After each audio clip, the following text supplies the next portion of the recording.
তোরে আকাশেতে লক্ষ তারা চাঁদ কিন্তু একটা রে হে আকাশেতে লক্ষ তারা চাঁদ কিন্তু একটা রে কেমন অভিনয় করেছে সেটা দেখার জন্য আমি লাস্ট সিকোয়েন্সে ঢুকে পড়েছিলাম, ও আমাকে ঢুকিয়ে দিয়েছে ক্যামেরার ভেতর দিয়ে আর কি, এইটুকু। আচ্ছা আচ্ছা, আর সেটা কি হয়েছে, সেটা কি কোন লেভেলে গেছে, কি মেসিভ, সেটা আমরা অডিয়েন্স রেসপন্সে আমরা ভীষণভাবে হ্যাপি। থ্যাংক ইউ চঞ্চলদা, আমরা স্পেশাল তাকে স্ক্রিনেও থ্যাঙ্কস দিয়েছি। আর আমাদের সাথে আছে উই আর ভেরি প্রিভিলেজড যে অনেকদিন পর আমাদের লেডি রকস্টার মিলা ইসলাম আমাদের সাথে আছে। তো thank you for being with us. Mila একটু কিছু বলো না, আস্তে আস্তে আস্তে। হ্যাঁ বলো, জোরে জোরে বলো, ও গান গায়ে জোরে বলতে পারবে। এখানে তো হচ্ছে আসলে আমি জোরে বলতে পারবো, অসুবিধা নাই। আমার গলার ভয়েস অনেক হাই, সবাই জানে বাই দ্য ওয়ে। বাট এখানে চঞ্চল ভাইয়ের আরো একটা বিষয় আছে, চঞ্চল ভাই কিন্তু নিজেই এখন এত বড় সিঙ্গার, এত জোস গান গায় যে আমার কাছে মনে হচ্ছে যে আমার থেকে বেটার এখন সিঙ্গিং এ আপনার ফ্যান্স বেশি। আর ওদিক দিয়ে আমি যদি বলবো ডেফিনেটলি আম গ্ল্যাড আর আমি অনার্ড। আমার ভালো লেগেছে এই মুভিটাতে গান গিয়ে। আমি নর্মালি খুব একটা মুভির গান আগে করতাম না, বিকজ আমার কাছে তো ওই সময়টা মনে হয় নাই যে আমার জন্য ফিল্মের গান ভালো ছিল পড়াটা। বাট এখন অনেক ভালো ভালো মিউজিক হচ্ছে, সুন্দর করে এখন যারা ডিরেক্টরস আছে, প্রডিউসার্স আছে, তারা সুন্দর করে প্রেজেন্ট করতে পারতেছে গানগুলোকে। So on that case obviously আমি আরও গান গাইতে চাই, সুন্দর সুন্দর গান আপনাদেরকে দিতে চাই, চলচ্চিত্রে গান গাইতে চাই। আর ফারিনের জন্য বলবো, ফারিন অনেক জোস করে নাচছে, সবার এক্সপেকটেশন ছিল না, বিকজ ওকে দেখলে সবসময় মনে হয় যে অনেক ঠান্ডা, বাট এত জমায় নাচছে আমার খুবই ভালো লাগছে। আমি নিজেরই আমার দেখতেই অনেক ভালো লাগতেছিল ভিজুয়ালি। আচ্ছা তাহলে আমি গান গাই, ঠিক আছে? গান গাইলে তো আমি এরকম সবার হাতে তো ক্যামেরা, আমার তো গানের সাথে নাচতে হবে, আপনাদের তো নাচতে হবে।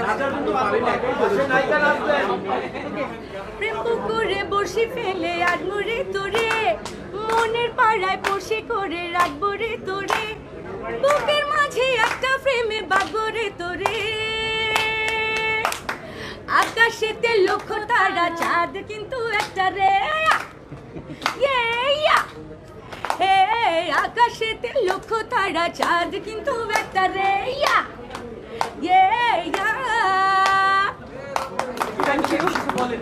সত্যিকার অর্থে গোলই আমার অনেক দিন হয়েছে, গোলই রিলিজ হয়েছে, অনেক বড় একটা গ্যাপ।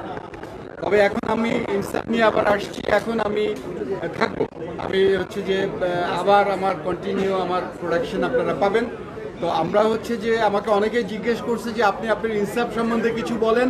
আমি বলেছি সবাইকে যে ইনসাফ সম্বন্ধে আমি তো কিছু বলতে পারবো না, আমি বলতে পারবো না, আমার টিম বলতে পারবে না, কেউই বলতে পারবে না, প্রডিউসার বলতে পারবে না, আমার হিরো হিরোইন কেউ বলতে পারবে না।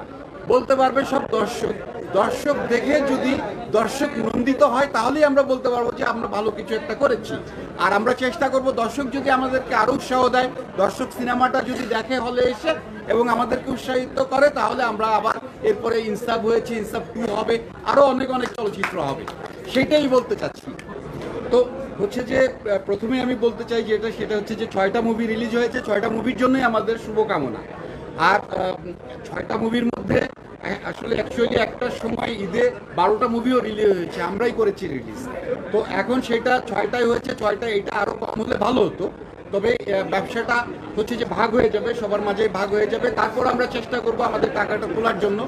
আর হচ্ছে যে বাকিটা হচ্ছে যে দর্শক আসলে হচ্ছে আমরা কিন্তু সাকসেস হব আমাদের এই প্রজেক্ট নিয়ে। আর দর্শক যদি আমাদের নিরাশ করে তাহলে আসলে কিছু বলার নাই। যা মনে হয়, যা সবসময় দেখে এসেছে, সেখান থেকে বের হয়ে যখন কিছু একটা করতে পারি, সেটাই আমার কাছে মনে হয় চ্যালেঞ্জ। ওই চ্যালেঞ্জটা আমি নিয়েছি এবং আমার যা হল রিয়াকশন, অডিয়েন্স রিয়াকশন দেখছি, আমার মনে হয়েছে যে অডিয়েন্স সেটাকে খুব ভালোভাবে গ্রহণ করে নিচ্ছে। সো এটা আমার জন্য একটা ব্লেসিং। আপনাকে তো গান গাইতে আমরা দেখছি, ভালো দুর্দান্ত অভিনেত্রী আপনি, বাট এখন একটা আইটেম ঘরানার একটা গান আপনার কাছে আসলে ন্যাচারালি হয় আমাদের দেশে আসলে নায়িকারা যারা একটু প্রবলেম তারা এই আইটেম ঘরানার অফার যখন আসে গাইডের গান করতে হবে, তখন খুব একটা রাজি হতে চায় না। আপনি আসলে কোন চিন্তা থেকে হচ্ছে আসলে এইটা আমাদের আইটেম গান না, it's a party song, it's an end credit song. মানে মুভিটা শেষ হওয়ার পর basically not a party song, মানে নট আ আইটেম সং ছিল না, এটা পার্টি সং বলতে পারবো। আর আমাদের অ্যাকচুয়ালি ইনফ্যাক্ট আরেকটা গান আছে যেটা আমি না আরেকজন শিল্পী, সো ওইটা হয়তো খুব তাড়াতাড়ি রিলিজ হবে। আরেকটা ধামাকা ওয়েট করছে আমাদের ছবিতে, সো ওইটাকে আপনি মোরলেস বলতে পারেন আরেকটা ডান্স নাম্বার। সো আমার কাছে মনে হয়েছে যে যেহেতু ইটস আ ফুল কমার্শিয়াল ছবি, এখানে নাচ গান সব কিছুই থাকা উচিত, অ্যাকশন, তো আমার কাছে মনে হচ্ছে একটা কমপ্লিট প্যাকেজ। এন্ড আমি খুব ইন্টারেস্টেড ছিলাম এই কনসেপ্টটা।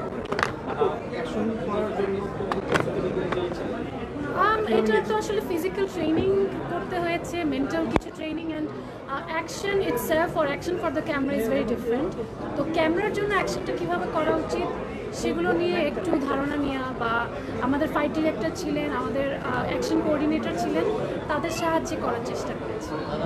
যখন গান ফাইটিং এর সিন আমরা ট্রেলার দেখেছি যেখানে আপনি গান ফাইটিং করছেন বা হ্যান্ড কম্ব্যাট ছিল, তো ওই জায়গায় নিজের কখনো ভয় লেগেছে কিনা যে আমি লেগে যাই কিনা কারো গায়ে বা আমার গায়ে লেগে যাই, এরকম কোনো ভয় ছিল? আমি তো অনেক ইনজোর্ড হয়েছি শুটিংয়ের সময়, বাট ওই সময় আসলে ইনজুরি মনে হয় না, বিকজ অ্যাড্রেনালাইন রাশটা এত বেশি থাকে। তখন উদ্দেশ্য থাকে যে কিভাবে আসলে সুন্দরভাবে ক্যামেরার সামনে নিজেকে প্রেজেন্ট করা যায়।